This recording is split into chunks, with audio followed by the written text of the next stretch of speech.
धारूरच्या निवडणुकीचं बिगुल वाजलंय आणि नगरपालिका निवडणुकीमध्ये सुरेश अण्णा गवळी माझ्यासोबत आहेत. ते नगराध्यक्षपदाचे एकनाथ शिंदे पक्षाकडून ते उमेदवार आहेत. कोणकोणते मुद्दे नागरिकांसमोर घेऊन जात आहेत, कोणते मुद्दे असणार आहेत यावेळेस? आमच्या निवडणुकीमध्ये मुद्दे आहेत. कारण धारूर शहराचा विकास पूर्णतः थांबलेला आहे आणि धारूर शहरातील नागरिकांचे अनेक प्रश्न आहेत. पाण्याचा आहे, त्याच्यानंतर शिक्षणाचा आहे. पाणी किती दिवसाला इथं पाणी सोडतंय? सध्या तर पाणी मला वाटतंय 20 दिवसाला, 25 दिवसाला, 15 दिवसाला चालू आहे. आणि लवकरात लवकर पाणी हे दररोज मिळालं पाहिजे किंवा कमी निदान 2 दिवसाला मिळालं पाहिजे, यावर आपण मागील 2 वर्षापासून काम करत आहोत.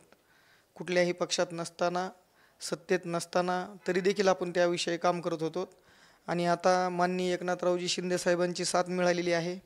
त्यांच्याकडे नगरविकास खातं आहे आणि पक्षाची ताकद म्हणून या ताकदीचा वापर करून आपण पाण्यासाठी खूप मोठं काम करून पाण्यासंदर्भात काही आंदोलनं वगैरे, काही उपोषणं वगैरे केली किंवा प्रशासनाला काही मागणी केली किंवा लवकरात लवकर पाणी हे कसं जनतेपर्यंत पोहोचू या संदर्भात काही? आम्ही 2 वर्षापूर्वी धारूर शहरातील 1,500 लोकांच्या सह्या घेतल्या होत्या आणि त्यावेळेस कुंडलिका पाणी पुरवठा योजना पूर्णतः बंद पडलेली होती. आम्ही दीपा मुदोळ मॅडमकडे तो 1,500 लोकांच्या सह्यांचा अर्ज दिला आणि त्यांना असं सुचवलं की ही जी पाणी पुरवठा योजना आहे ती मागील 10 ते 12 वर्षापासून बंद आहे आणि यामध्ये येथील जे राजकीय लोक आहेत यांनी वेगवेगळ्या अडीअडचणी निर्माण केलेल्या आहेत, त्या आपण सोडवाव्यात. कोणत्या राजकीय अडीअडचणी निर्माण केल्या आणि कोणत्या पक्षाच्या नेते मंडळींनी केल्या? नाही, त्याच्यामध्ये कसं आहे, वेगवेगळे सर्वच जवळपास म्हणलं तर त्या तत्कालीन जी पक्षात लोक होते त्या लोकांच्या वेगवेगळ्या प्रकारच्या वेगवेगळ्या अडचणी होत्या. जसे की न्यायालयात प्रकरण नेणे, त्याच्यानंतर प्रशासकीय व्यवस्थेमध्ये अर्जफाटे करणे. शहरातील लोकांचा पाण्याचा प्रश्न आहे आणि तो सोडवणे हा मुद्दा सोडून वैयक्तिक स्वार्थासाठी किंवा वेगवेगळ्या विषयातून ती पाणी पुरवठा योजना पूर्णतः थांबवलेली होती. कोणत्या पक्षांचे नेते मंडळींनी? नाही, तत्कालीन सत्ताधारी आणि विरोधक दोन्ही पक्ष म्हणायला हरकत नाही. कारण कसं असतंय, एका पक्षानं जर काही अशा योजनेमध्ये जर आडवाआडवी केली तर दुसऱ्या पक्षानं ते सोडवण्यासाठी प्रयत्न करायला पाहिजे होता, पण तसा काही दिसला नाही. त्यामुळे तत्कालीन जे काही होते त्या लोकांनी थोडक्यात ह्या पाणी पुरवठा योजनेमध्ये खोडा घातला किंवा घातलेला खोडा खोडण्याचा प्रयत्न केला नाही. बाकी इतर कोणकोणते प्रश्न आहेत? आता पाणी प्रश्नाचा मुद्दा तर झाला, पण तर इतर कोण? सर्वात महत्त्वाचा मुद्दा आहे व्यापाराचा. या शहरामध्ये व्यापार राहिला नाही. या शहरातील लोक स्थलांतरित होत आहेत. बाजूला केज, माजलगाव, अंबाजोगाई, त्याच्यानंतर बीड अशा विविध ठिकाणी जात आहेत आणि त्या ठिकाणी उपजीविकेचं साधन म्हणून व्यापार करत आहेत आणि काही काळानं ते तेथंच स्थलांतरित होत आहेत. युतीमध्ये आपण आपला उमेदवार असायला पाहिजे किंवा या संदर्भात युती संदर्भात काही चर्चा, बैठका धारूरमध्ये झाल्या? नाही, तसं काही झालेलं नाही. कारण मी तर या पक्षामध्ये येऊन 5 ते 6 दिवस झालेले आहेत. त्याच्या अगोदर त्यांनी काय काय चर्चा वगैरे केल्या मला काही माहिती नाही. की स्वबळावरला नारा जो आहे तो एकनाथ शिंदेच्या माध्यमातूनच आपल्याला मिळाला किंवा आपण धारूरमधून स्वतंत्र लढायचं आहे असा निर्णय कुणाचा झाला वरिष्ठ पक्ष नेते मंडळींपैकी? नाही, आम्ही तर अगोदरच स्वबळावर निवडणूक लढवणार होतो. नंतर आम्ही एकनाथराव शिंदे साहेबांची चर्चा केली. त्यांनी धारूर शहरासाठी 500 कोटी रुपयाचा निधी देतो अशा प्रकारचं आश्वासन दिलं आणि मी अगोदरच ठरवलं होतं की जो पक्ष धारूर शहराला 500 कोटी रुपयाचा निधी देईल किंवा तसं आश्वासन देईल त्या पक्षासोबत जायचं. आणि त्यांना आमची जी काही मागणी होती ती मान्य केली. आम्ही त्यांच्यासोबत गेलो. त्यामुळे आम्ही स्वतः स्वबळावर निवडणूक लढवत आहोत माननीय एकनाथरावजी शिंदे साहेब यांच्या नेतृत्वाखाली.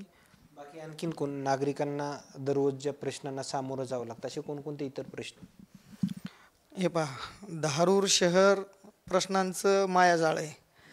धारूर शहरातील लोकांना अजून मूलभूत गरजेतूनच बाहेर निघू दिलं नाही. जसं की नाली स्वच्छता आहे, पाणी आहे, रस्ता आहे. तुम्ही जर शहराचं पूर्णतः अवलोकन केलं तर तुमच्या असं लक्षात येईल की या शहरामधील मूलभूत सुविधा आजही मिळाल्या नाहीत. म्हणजे देश स्वतंत्र झाल्यानंतर 75 वर्ष झालेत, परंतु मूलभूत सुविधा न मिळवणारं हे महाराष्ट्रातील एकमेव गाव असेल. याच्यामध्ये खरं धारूरवरती माजलगावचे जे आमदार आहेत प्रकाश सोळंके यांचं लक्ष नाही असं म्हणायचं तुम्हाला? हे पहा, आता आपण असं ठरवा की त्यांचं लक्ष आहे किंवा नाही हा मुद्दा नाही आहे. धारूर शहरात अगोदर खरं पाहिलं तर लोकप्रतिनिधींचा कारभार जर पाहिला, पण खूप वर्षानंतर या निवडणुका होत आहेत, मात्र एक आमदार म्हणून त्यांनी तो कारभार पाहावा लागतो. मात्र त्यांनी कारभार पाहिला, नागरिकांना सामोरं जावं लागलं, या विषयावरून म्हणतोय त्यांचं लक्ष नाही असं म्हणायचं तुम्हाला? नाही, मला काय म्हणायचं आहे, जी परिस्थिती दिसते तुम्ही सर्व दूर पहा, तुम्हाला परिस्थिती लक्षात येईल आणि त्यावरून तुम्ही ठरवा कुणाचं लक्ष आहे नाही. आता आपण छोटे माणसं आहेत, मोठ्या माणसाच्या संदर्भात आपण काय बोलणार? खासदारांनी काही लक्ष केंद्रित केलं या ठिकाणी, त्यांच्याकडून देखील उमेदवार जो आहे तो देखील निवडणुकीच्या रिंगणामध्ये आहे. नाही, मला काय म्हणायचं आहे, या शहरातील जे कोणी प्रस्थापित राजकीय लोक आहेत सर्वच, त्यांचं ही कर्तव्य होतं की या शहरातील समस्याबद्दल आवाज उठवणं किंवा या शहरातील समस्या संपवण्यासाठी काम करणं. जर आज समस्या जिवंत आहेत तर मग आपण असं समजायचं की प्रस्थापित राजकीय लोकांनी याकडे दुर्लक्ष केलं आहे. तुमच्या माध्यमातून कोणकोणते प्रश्न या ठिकाणचे मार्गी लागलेत वैयक्तिक स्वरूपाच्या माध्यमातून असं काही? नाही, वैयक्तिक नाही म्हणता येणार, पण जो कुंडलिका पाणी पुरवठा प्रश्न प्रस्थापित राजकीय लोकांना 10-11 वर्ष तो पूर्ण करता आला नाही, परंतु आम्ही किल्ले धारूरकरांनी मिळून माननीय जिल्हाधिकारी दीपा मुधोळ मॅडम यांच्या माध्यमातून म्हणजेच प्रशासनाच्या माध्यमातून तो सोडवला आहे. त्याचे सगळे पुरावे माझ्याकडे आहेत. आम्ही सर्वांनी मिळून प्रयत्न केलेला आहे आणि म्हणूनच आज ती योजना जिवंत दिसते. आता शेवटी त्या पडद्याच्या पाठीमागं कोणी प्रयत्न केलेत, कुणाकुणाचं श्रेय याबाबत मला काही माहिती नाही. बाकी आणखीन कोणकोणते मुद्दे मतदारांसमोर घेऊन जाते जेणेकरून तुम्हाला जर संधी मतदारांनी जर दिली तर ते प्रश्न तुम्ही मार्गी लावा, असं कोणते मुद्दे आहेत तुमच्याकडे? आम्ही घोषणापत्र बनवलं आहे. घोषणापत्र मागील 3 वर्षापूर्वी बनवलं आहे आणि आत्तापर्यंत जनतेसमोर आम्ही 3 ते 4 वेळेस ते पाठवलं आहे. त्यामध्ये शहराच्या सर्व मुद्दे आम्ही घेतलेले आहेत. आरोग्य असेल, शिक्षण असेल, व्यापार असेल, असे प्रत्येक मुद्द्यावर डिटेलमध्ये आम्ही त्याच्यामध्ये सविस्तर चर्चा केलेली आहे.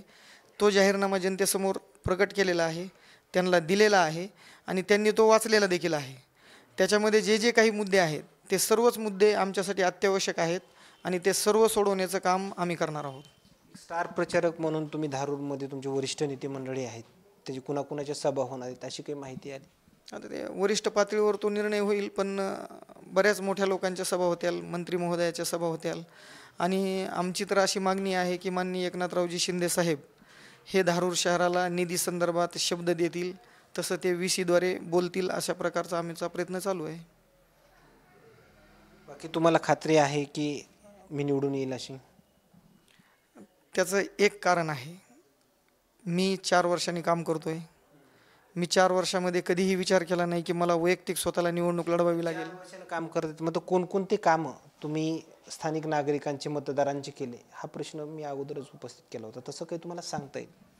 नाही, आमचं हे जनसेवा कार्यालय आहे, मागील 4 वर्षापासून कार्यरत आहे. इथं येणाऱ्या प्रत्येक व्यक्तीची जी कोणतीही अडचण असेल ती अडचण पूर्णतः निःशुल्कपणे सोडवली जाते. कुठलीही अडचण असेल, राशन कार्ड असेल, त्याच्यानंतर लाडकी बहीण योजना असेल, त्याच्यानंतर बांधकाम कामगार असेल, त्याच्यानंतर निराधार योजना असेल, त्याच्यानंतर ज्या काही योजना आहेत सर्वसामान्यांना लागू होत्या त्या सर्व ग्राउंड लेवलच्या महत्त्वाच्या मुद्द्यावर तुम्ही हे जे काही सांगतायत केलेल्या कामाबद्दल, मात्र KYCचे काम असेल किंवा निराधार म्हणजे किती लाभार्थ्यांना तुम्ही लाभ दिला असं काही आकडेवारी तुम्ही काही काढणं? नाही, आमच्याकडं जवळपास 8,000 लोकांचे कामं केलेल्याची लिस्टच मिळू शकते, तसं काही अडचण नाही. ती पण विथ मोबाईल नंबर. निराधारांची? निराधार नाही, सर्व कामे. सर्व कामे. ओके, धन्यवाद. हे होते एकनाथजी शिंदे पक्षाकडून जे नगराध्यक्षपदाचे उमेदवार जे आहेत ते सुरेश अण्णा गवळी, आणि त्यांच्या आलेल्या प्रतिक्रिया मात्र काय सांगून जातात हे नक्कीच समजलं असेल. मात्र बीडचं वातावरण जे आहे ते प्रत्येक जे नगरपालिका आहे त्या परिसरातलं आपल्याला या ठिकाणी तापतानाचं देखील चित्र पाहायला मिळतं. मात्र काही आणखी नवीन अपडेट्स मिळतील का हे देखील पाहणं तेवढंच महत्त्वाचं ठरणार आहे. मात्र बीडमध्ये एकनाथजी शिंदे यांची सभा होईल का हे देखील पाहणं तेवढंच महत्त्वाचं ठरणार आहे. कॅमेरामॅनसोबत सूर्यज मीडिया, किल्ले धारूर, बीड.